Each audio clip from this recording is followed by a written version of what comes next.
ذرا تصور کریں، ایک بالکل نئی، انتہائی کمزور اور بے پناہ مشکلات میں گھری ہوئی مملکت کا بانی اپنے ملک کے نوجوانوں سے خطاب کر رہا ہے۔ عام طور پر ایسے حالات میں ہم کیا توقع کرتے ہیں؟ یہی نا کہ وہ لیڈر بہت جذباتی انداز میں کہے گا کہ سب کچھ ریاست پر قربان کر دو۔ بالکل۔ یعنی اپنی ذات کو بھول جاؤ، بس ملک کے لیے جان دے دو۔ ہاں، ایک عام سوچ تو یہی ہے، لیکن کیا ہو اگر وہ لیڈر ان نوجوانوں کی آنکھوں میں آنکھیں ڈال کر کہے کہ سب سے پہلے اپنی ذات سے وفاداری کرو اور ملک سے وفاداری کا نمبر بعد میں آتا ہے؟ بظاہر یہ واقعی ایک بہت چونکا دینے والی بات لگتی ہے، خاص طور پر ایک ایسے وقت میں جب دیکھیں چاروں طرف جذبات اپنے عروج پر ہوں اور ہر شخص قربانی کی بات کر رہا ہو۔ جی ہاں، مطلب ایک عام ذہن تو یہی سوچے گا کہ بھئی یہ کیسا مشورہ ہے، اور آج ہم اس تفصیلی گفتگو میں بالکل اسی حیران کن اور گہرے موضوع پر بات کرنے جا رہے ہیں۔ صحیح۔ ہم بانی پاکستان قائد اعظم محمد علی جناح کی ان باتوں کا گہرا تجزیہ کر رہے ہیں جو انہوں نے 13 اپریل 1948 کو پشاور کے اسلامیہ کالج میں طلبہ سے کہیں۔ ہمارے پاس ان کے اس خطاب اور کچھ دیگر تاریخی پیغامات کی تفصیلات موجود ہیں۔ اور یہ تجزیہ بہت اہم ہے۔ بالکل۔ آج کا ہمارا مقصد ہی یہ سمجھنا ہے کہ انہوں نے ایک نئی مملکت کے نوجوانوں کو محض وقتی جوش، نعروں اور جذبے کے بجائے ڈسپلن، تعلیم اور وفاداری کا یہ بظاہر پیچیدہ مگر انتہائی واضح لائحہ عمل کیوں دیا۔ یہ سمجھنا واقعی بہت ضروری ہے، کیونکہ اگر ہم اس خطاب کو محض ایک روایتی تاریخی تقریر سمجھ کر پڑھیں تو ہم اس کی اصل فکری گہرائی تک نہیں پہنچ سکتے۔ تو اس کی اصل گہرائی کیا ہے؟ حقیقت یہ ہے کہ ان کے الفاظ کا چناؤ محض سامعین کا خون گرمانے کے لیے نہیں تھا، وہ دراصل ایک مکمل مینول یا ایک گہرا ہدایت نامہ تیار کر رہے تھے۔ انہوں نے بخوبی بھانپ لیا تھا کہ نوجوانوں کی بے پناہ توانائیاں اگر یوں ہی سڑکوں پر ضائع ہو گئیں تو ملک نہیں بنے گا۔ اچھا۔ اس لیے انہوں نے انہیں ایک بہت ہی ٹھوس، حقیقت پسندانہ اور طویل مدتی کام کا راستہ دکھایا۔ ہاں، یہ بالکل کسی بہت ہی قیمتی اور پیچیدہ مشین کے مینول کی طرح لگتا ہے، جس میں لکھا ہوتا ہے کہ مشین کو زنگ سے کیسے بچانا ہے اور اسے لمبے عرصے تک چلانے کے لیے اس کی دیکھ بھال کیسے کرنی ہے۔ بالکل صحیح تمثیل دی آپ نے۔ تو بات شروع کرتے ہیں اس مینول کے ابتدائی حصے سے، جہاں وہ نوجوانوں کو، خاص طور پر طلباء کو، مستقبل کا معمار کرتے ہیں۔ وہ کہتے ہیں کہ پاکستان کو اپنے طلباء پر فخر ہے جو ضرورت کے وقت پیش رہے۔ جی۔ اور چونکہ مستقبل کی ذمہ داریوں کا بوجھ ان کے کاندھوں پر ہے، اس لیے انہیں صبرآزما مسائل سے نمٹنے کے لیے تیار رہنا چاہیے۔ اب مستقبل کا معمار سننا تو بہت اچھا لگتا ہے، دل خوش ہو جاتا ہے۔ ظاہر ہے۔ لیکن میں سوچ رہی تھی کہ کیا یہ صرف ایک روایتی سیاسی جملہ نہیں ہے جو عموماً ہر لیڈر نوجوانوں کو خوش کرنے کے لیے استعمال کرتا ہے؟ دیکھیں، اگر آپ قائد اعظم کی شخصیت اور ان کے اس لفظ معمار یعنی بلڈر پر غور کریں تو یہ محض خوش آمدید یا کوئی سیاسی نعرہ قطعی نہیں ہے۔ تو پھر یہ کیا ہے؟ یہ ایک بہت بڑی اور سچ کہوں تو ایک بہت سخت اور تھکا دینے والی ذمہ داری کا احساس دلانا ہے۔ عمارت بننے کے عمل میں دو کردار بہت اہم ہوتے ہیں۔ ایک ہوتا ہے نقشہ بنانے والا، جو پرسکون ماحول میں بیٹھ کر کاغذ پر لکیریں کھینچتا ہے۔ بالکل، جو خواب دیکھتا ہے، ایک نظریہ پیش کرتا ہے۔ اب پاکستان کا نقشہ تو بن چکا تھا، وہ فکری کام ہو چکا تھا، اب باری تھی معمار کی، یعنی بلڈر کی۔ اچھا، یعنی اس شخص کی جو دھوپ میں کھڑا ہو کر اینٹ پر اینٹ رکھتا ہے، گارا بناتا ہے اور پسینہ بہاتا ہے۔ جی ہاں، اور یہ کوئی گلیمرس یا چمک دمک والا کام نہیں ہے، یہ ایک سخت مشقت کا کام ہے۔ یعنی وہ نوجوانوں کو یہ بتا رہے تھے کہ آزادی کا جو ابتدائی جشن تھا یا جو ہنی مون پیریڈ تھا وہ اب ختم ہو چکا ہے، اب اصل اور خاموش مزدوری کا وقت شروع ہو گیا ہے۔ بالکل درست، اور اسی لیے انہوں نے فوراً بعد صبر آزما مسائل یا ٹیسٹنگ پرابلمز کا لفظ استعمال کیا۔ یہ وہ مسائل نہیں ہوتے جو کسی ایک جذباتی تقریر سے یا سڑک پر ایک دن کا جلسہ کرنے سے راتوں رات حل ہو جائیں۔ ایک تباہ حال معیشت کو کھڑا کرنا، بالکل صفر سے ادارے بنانا، ایک بکھرے ہوئے نظام کو جوڑنا، یہ تو واقعی بہت بڑے کام ہیں۔ ہاں، یہ ایسے کام ہیں جو سالوں بلکہ دہائیوں کا وقت اور مسلسل محنت مانگتے ہیں۔ لیکن ایک منٹ، مجھے یہاں ایک الجھن ہو رہی ہے۔ اگر مسائل اتنے ہی طویل مدتی اور واقعی صبر آزما ہیں تو قائد اعظم نے ان سے نمٹنے کے لیے صرف اور صرف تعلیم پر ہی زور کیوں نہیں دیا؟ ان کا کیا کہنا تھا؟ ان کا کہنا تھا کہ تمہیں نظم و ضبط سے کام لینا ہے اور تعلیم و تربیت حاصل کرنی ہے۔ یہ نظم و ضبط یعنی ڈسپلن کی شرط اس قدر لازمی کیوں تھی؟ کیا دل میں سچا جذبہ اور ہاتھ میں ایک اچھی ڈگری ہونا کافی نہیں ہے؟ جذبہ بلا شبہ بہت زبردست چیز ہے۔ یہ وہ چنگاری ہے جو آپ کو کچھ نیا شروع کرنے پر مجبور کرتی ہے۔ لیکن فرض کریں آپ کو ایک ہی مشکل کام مسلسل کئی سال تک ہر روز کرنا ہے، تو وہاں جذبہ کم پڑ جائے گا؟ بالکل، وہاں جذبہ اکیلا کچھ نہیں کر سکتا۔ جذبہ بہت جلد تھک جاتا ہے۔ وہاں صرف نظم و ضبط کام آتا ہے۔ قائد اعظم اپنی دور اندیشی سے جانتے تھے کہ ایک نئی ریاست کے سامنے جو پہاڑ جیسے مسائل ہیں وہ جذبے سے شروع تو کیے جا سکتے ہیں، لیکن انہیں منطقی انجام تک پہنچانے کے لیے ڈسپلن چاہیے۔ جی، ڈسپلن آپ کو اس دن بھی اپنا کام پوری ایمانداری سے کرنے پر مجبور کرتا ہے جس دن آپ کا بالکل دل نہیں چاہ رہا ہوتا یا جس دن آپ مایوس ہوتے ہیں۔ اچھا، اب مجھے بات سمجھ آ رہی ہے۔ یعنی جذبہ وہ سٹارٹر ہے جس نے گاڑی کا انجن آن کر دیا، لیکن ڈسپلن وہ سٹیئرنگ وہیل، وہ بریک اور وہ کلچ ہے جو آپ کو ہزاروں کلومیٹر کے کٹھن سفر پر کھائی میں گرنے سے بچاتا ہے۔ بہت خوبصورت مثال دی آپ نے۔ اور ڈسپلن کے بغیر تمام تر توانائیاں اور تمام تر جذبہ بکھر جاتا ہے۔ تصور کریں ایک طالب علم جو انتہائی ذہین ہے، وہ ملک کے لیے کچھ بڑا کرنے کا سچا جذبہ بھی رکھتا ہے، صحیح۔ لیکن اگر اس کی زندگی میں کوئی روٹین نہیں، اپنے وقت کا کوئی حساب نہیں، کوئی ڈسپلن نہیں، تو وہ اپنی زبردست توانائی کو کسی ایک سمت میں فوکس ہی نہیں کر پائے گا۔ وہ محض ایک شور مچانے والے ہجوم کا حصہ بن کر رہ جائے گا، اور اس کی ڈگری بھی کسی بڑے کام نہیں آئے گی۔ بالکل۔ جب آپ نے ہجوم کی بات کی تو یہیں سے میری نظر میں اس خطاب کا ایک اور بہت ہی دلچسپ پہلو نکلتا ہے۔ اس خطاب کے ایک حصے میں قائد اعظم کا لہجہ اچانک بہت سنجیدہ بلکہ تھوڑا سا سخت اور فکرمند ہو جاتا ہے۔ جی، وہ تنبیہ والا حصہ۔ ہاں، وہ کہتے ہیں کہ میں دیکھ رہا ہوں کہ تم اپنی باری پر کیا کچھ کر دکھاتے ہو، اور پھر فوراً ایک سخت تنبیہ کرتے ہیں کہ اس طرح رہو کہ کوئی تمہیں گمراہ نہ کر سکے، اپنی صفوں میں اتحاد اور مضبوطی پیدا کرو۔ مجھے ایمانداری سے بتائیں تو یہ دو باتیں آپس میں جڑتی ہوئی محسوس نہیں ہو رہی۔ وہ کیسے؟ دیکھیے، وہ گمراہی سے بچنے کی بات کر رہے ہیں، کسی کے دھوکے یا جھانسے میں نہ آنے کی بات کر رہے ہیں۔ یہ تو ایک ذہنی اور فکری عمل ہے۔ بالکل۔ لیکن اس کا جو حل وہ بتا رہے ہیں وہ اتحاد ہے۔ اتحاد تو ایک سماجی عمل ہے نا، کہ لوگ مل جل کر رہیں۔ ذہن کو گمراہ ہونے سے بچانے کے لیے لوگوں کا اکٹھا رہنا کیسے مددگار ثابت ہو سکتا ہے؟ ان دونوں چیزوں کا آپس میں کیا تعلق ہے؟ یہ بہت ہی شاندار اور گہرا سوال ہے۔ اگر ہم انسانی نفسیات کا مطالعہ کریں یا آج کل کی جدید ٹیکنالوجی کی زبان میں اسے سمجھنے کی کوشش کریں تو کیا ہم اپنے کمپیوٹرز اور نیٹ ورکس کو وائرس یا ہیکرز سے بچانے کے لیے فائر والز کا استعمال نہیں کرتے؟ بالکل کرتے، تاکہ کوئی باہر سے ہمارے سسٹم میں گھس کر ہمارا ڈیٹا چوری نہ کر لے یا سسٹم کو کریش نہ کر دے۔ قائد اعظم دراصل ان نوجوانوں کے ذہنوں کے گرد بالکل ایسا ہی ایک ذہنی فائر وال بنانا چاہ رہے تھے۔ واہ! وہ جانتے تھے کہ نوجوانوں کے پاس وقت بھی ہوتا ہے، آئیڈیالزم بھی ہوتا ہے، اور کچھ کر گزرنے کی بے پناہ لیکن خام توانائی بھی ہوتی ہے۔ اگر اس بہتے ہوئے تیز دریا کے آگے بند نہ باندھا جائے تو کیا ہوگا؟ وہ سیلاب بن جائے گا۔ جی، یا اس کی سمت درست نہ رکھی جائے تو کوئی بھی بیرونی قوت، کوئی بھی اندرونی مفاد پرست گروہ انہیں بہت آسانی سے ہیک کر سکتا ہے، ان کے ذہنوں میں غلط افکار ڈال کر انہیں مس گائیڈ کر سکتا ہے۔ تو پھر یہاں اتحاد کا کیا کردار ہے؟ کیا وہ اینٹی وائرس ہے جو اس ذہنی فائر وال کو ٹوٹنے نہیں دیتا؟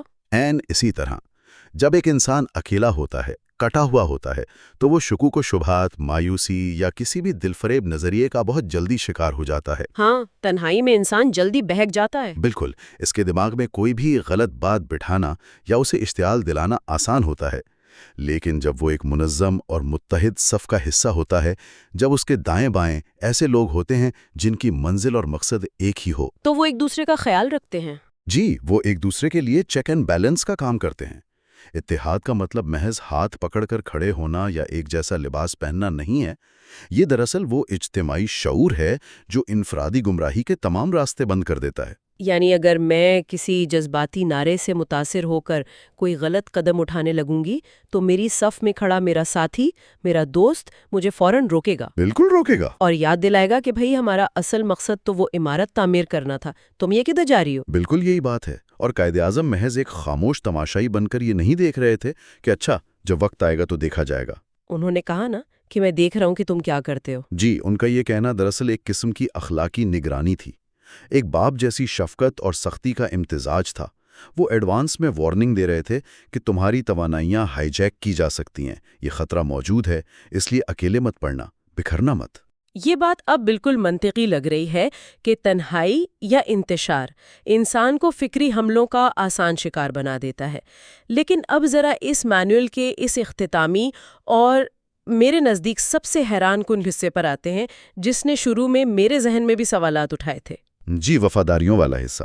ہاں، چلیں ہم نے مان لیا کہ جذبہ بھی آ گیا، ڈسپلن بھی آ گیا، ہم نے گمراہی سے بچنے کے لیے فائر وال بھی لگا لی، لیکن اب ایک طالب علم، ایک عام نوجوان صبح اٹھ کر عملی طور پر کرے کیا؟ اس کا اصل کام کیا ہے؟ بالکل۔ قائد اعظم خود یہ سوال کرتے ہیں کہ تمہارا اصل کام کیا ہے، اور پھر وہ 4 چیزیں یا 4 وفاداریاں گنواتے ہیں۔ اور ان وفاداریوں کی جو ترتیب انہوں نے بیان کی ہے وہی دراصل ان کی فکری عظمت کا سب سے بڑا ثبوت ہے۔ بالکل، وہ ترتیب ہی تو مجھے سب سے زیادہ الجھا رہی تھی۔ وہ فرماتے ہیں اپنی ذات سے وفاداری، اپنے والدین سے وفاداری، اپنے ملک سے وفاداری، اور اپنی تعلیم پر پوری توجہ۔ میں تو بچپن سے ہمیشہ یہی سنتی آئی ہوں کہ ملک سب سے پہلے ہے۔ دنیا کا کوئی بھی قومی رہنما کسی بھی ملک میں تقریر کرے وہ سب سے پہلے ریاست اور قوم پر مر مٹنے کی بات کرتا ہے، لیکن یہاں حیرت انگیز طور پر قائد اعظم نے ملک سے وفاداری کو تیسرے نمبر پر رکھا ہے، جی، اور اپنی ذات سے وفاداری کو سب سے اوپر پہلے نمبر پر۔ کیا یہ پیغام ایک ایسے وقت میں نوجوانوں کو خود غرض نہیں بنا دے گا کہ بس اپنا فائدہ سوچو، باقی سب بعد میں؟ پٹ یور سیلف فرسٹ کی یہ منطق ایک بانی ریاست کے منہ سے کچھ عجیب نہیں لگتی؟ بظاہر دیکھنے میں یہ واقعی عجیب یا تھوڑا سا متضاد لگتا ہے، لیکن اگر ہم اس کی تہہ میں جائیں تو یہ قائد اعظم کی بے پناہ حقیقت پسندی اور انسانی نفسیات کی گہری سمجھ کی دلیل ہے۔ آپ نے کبھی ہوائی جہاز میں سفر کیا ہے؟ جی کئی بار کیا ہے۔ تو پرواز شروع ہونے سے پہلے جب ایمرجنسی کی ہدایت دی جاتی ہیں تو ایئر ہوسٹس آکسیجن ماسک کے حوالے سے کیا کہتی ہے؟ وہ سختی سے ہدایت کرتی ہیں کہ اگر کیبن میں ہوا کا دباؤ کم ہو جائے تو دوسروں کی مدد کرنے سے پہلے اپنا آکسیجن ماسک خود پہنیں۔ بالکل۔ اب سوچیں کہ وہ ایسا کیوں کہتی ہیں؟ کیا ایئر لائن والے مسافروں کو خود غرض بننے کا درس دے رہے ہوتے ہیں؟ نہیں، اس کی ایک بہت عملی وجہ ہے۔ اگر میں خود آکسیجن نہ ملنے کی وجہ سے بے ہوش ہو گئی تو میں اپنے ساتھ بیٹھے کسی بزرگ یا کسی بچے کی خاک مدد کروں گی۔ مجھے ان کے کام آنے کے لیے پہلے اپنے آپ کو محفوظ اور ہوش میں رکھنا ہوگا۔ بس یہی وہ نقطہ ہے۔ آپ اسے کردار سازی کا آکسیجن ماسک پرنسپل کہہ سکتے ہیں۔ واہ! قائد اعظم جب اپنی ذات سے وفاداری کی بات کر رہے تھے تو ان کا مطلب خود غرضی یا موقع پرستی قطعی نہیں تھا۔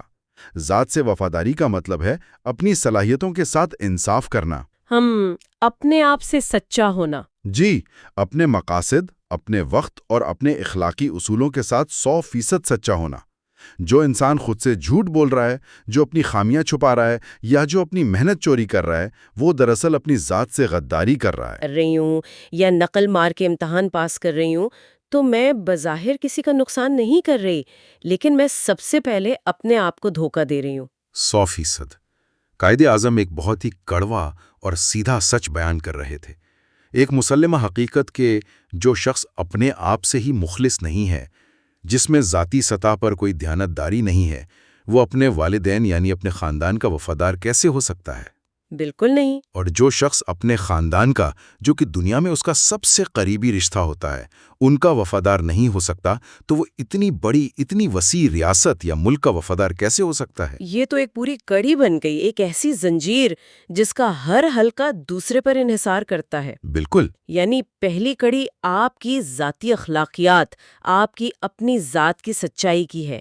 اگر وہ کڑی مضبوط ہوگی تو وہ دوسری کڑی کو پکڑے گی، یعنی آپ کے والدین اور خاندان کے ساتھ آپ کا رویہ۔ جی۔ اور پھر جب وہ مضبوط ہوگی تو اس سے ملک اور ریاست کی وفاداری کی کڑی جڑے گی۔ اگر پہلی کڑی ہی کمزور یا کھوکھلی ہے تو حب الوطنی کا سارا دعویٰ جھوٹا ہے۔ جی بالکل۔ قائد اعظم نے ایک جذباتی اور کھوکھلی حب الوطنی کا درس دینے کے بجائے ایک ٹھوس کردار کی تعمیر کو ترجیح دی۔ وہ بخوبی جانتے تھے کہ اگر ایک نوجوان محض ذاتی سطح پر ہی دیانتدار اور اپنے کام سے مخلص ہو جائے تو اس کی یہی دیانتداری ایک دن خود بخود پورے ملک کے کام آئے گی۔ کیا بات ہے! اور پھر وہ اس تمام بحث کو ایک ایسے چوتھے نقطے پر سمیٹتے ہیں جو ان باقی تینوں وفاداریوں کا عملی امتحان یا پریکٹیکل ثبوت ہے۔ اور وہ نقطہ ہے اپنی تعلیم پر پوری توجہ۔ بالکل۔ یہ بات بہت ہی زبردست اور سوچنے پر مجبور کرنے والی ہے۔ یعنی اگر میں سڑک پر کھڑے ہو کر بڑے بڑے نعرے لگا رہی ہوں، سبز ہلالی پرچم لہرا رہی ہوں اور یہ دعویٰ کر رہی ہوں کہ مجھے اس ملک سے عشق ہے اور میں اس کے لیے جان دے سکتی ہوں کی حیثیت سے اپنی کتابیں نہیں کھول رہی، اپنی لیب میں تجربات نہیں کر رہی، اپنی ریسرچ پوری ایمانداری سے نہیں کر رہی، تو اس مینول کے مطابق میری وہ ساری حب الوطنی فیک ہے، بالکل نکلی ہے۔ بالکل نکلی ہے، اور اس کی وجہ بہت سادہ ہے، کیونکہ آپ اپنا اصلی کام تو کر ہی نہیں رہے۔ یاد کریں، ہم نے شروع میں بات کی تھی مستقبل کے معمار کی۔ جی، معمار والی تمثیل۔ اگر ایک معمار سارا دن کسی درخت کے سائے میں بیٹھ کر اس عمارت کی خوبصورتی کے گیت گاتا رہے یا عمارت کے نقشے کو چومتا رہے، لیکن سارا دن میں وہ ایک بھی اینٹ نہ لگائے، تو کیا وہ عمارت کبھی بنے گی؟ قطعی نہیں۔